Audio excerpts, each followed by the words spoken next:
The next thing that you can practice is drawing circles, perfect circles. And the trick to doing that is to rely more on your entire arm. Your arm is attached to your shoulder in a ball and socket joint, and it makes these kind of circular movements much more naturally than your wrist. Your wrist just kind of goes kind of back and forth, and it's really awkward to make that kind of circular movement with your wrist. So, and over time, you know, it does really strain your wrist to be relying on your wrist so much. So, you know, it's a great practice to remember to rely more on your entire arm and less on just your wrist.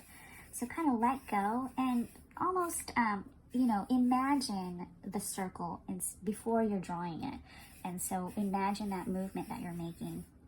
Imagine the circle before you actually draw it, and kind of get rid of the idea that you have to draw a perfect circle. It's more of an exercise in really getting your arm to remember this as kind of like a muscle memory thing.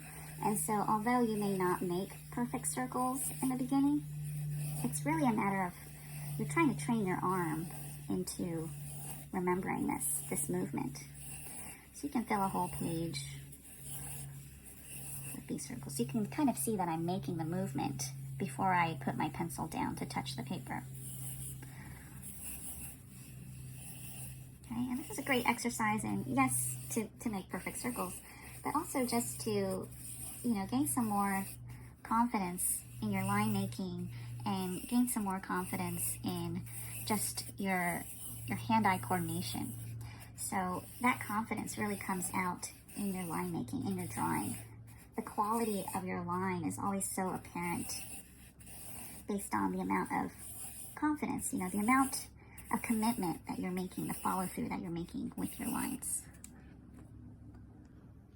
So here's a whole page that I filled with these circles, and you can see that not all of them are really perfect circles, but it's a great kind of way to, again, practice that movement and that connection with your arm of you're really trusting that your arm is going to make this movement.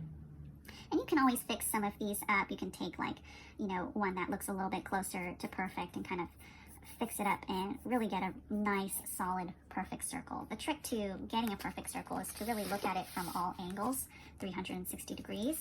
So kind of turning your sketchbook and realizing that the circles kind of look different from different angles, and going back and fixing it and looking at it 360 degrees, so all the way around. And you can get a really nice, almost perfect circle, just looking at it from different directions.